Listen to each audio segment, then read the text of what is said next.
Hey, I just came back from Anime Expo 2025 and I'm going to be leaving LA in 2 days, so that's that. So anyways, today I'm going to be doing a quick album review on a band you've probably never heard of, which is why this video is probably going to get 10 views in total, and this album is going to be Baan, Neumann. So this is a pretty brand new up-and-coming South Korean post-hardcore shoegaze metal outfit baan, and this is actually their sophomore album. And Neumann, when I found this album on Radio Music, I was pretty interested immediately because I've been pretty invested in this newest wave of Korean artists.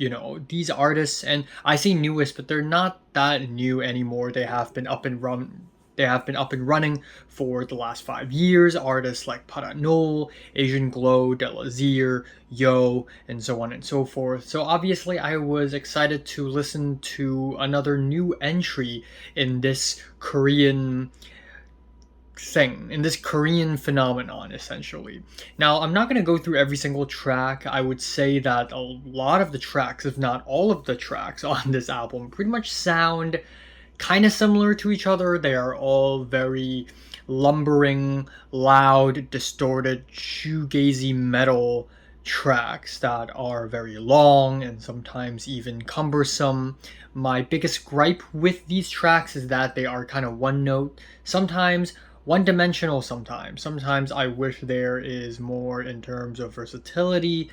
But anyways, album opener Bird Person has these big dense guitar chords, banging drums, just a really big presentation in general, but I would say that it is still pretty well produced and there are some genuine emotional chops in these guitar chords.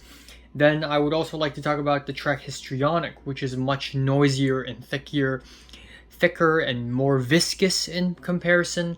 It just doesn't have the same magic as the album opener, and a lot of the chords feel kind of buried underneath all the distortion.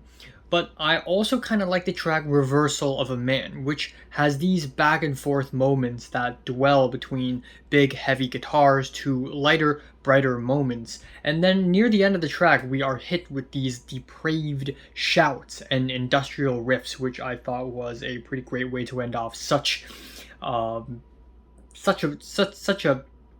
heated song.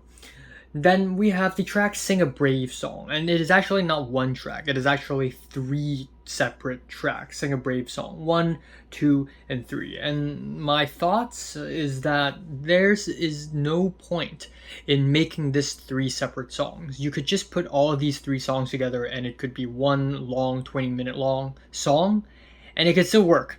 So there's that. And the songs themselves, I'm afraid, don't provide enough variety or anything to make them sound distinct from each other, so not a big fan.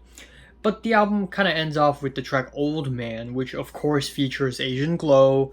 When you see a new up-and-coming indie artist from South Korea, there is a pretty good chance that Asian Glow would be featured on it somewhere. But because of Asian Glow, we have some really raw and depressed screams in there, which build up to a really compelling climax. So yeah, the album is a bit one note at times, but I would say that this band is still very promising. There's a lot going on this album, and I could totally see them releasing a way more engaging and interesting and layered album. But yeah, for now, this is okay, this is decent. I would give this album a strong 6 to a light 7 out of 10. So have you listened to the new Baan album? Comments below, let me know, subscribe if you want more, and thanks for watching.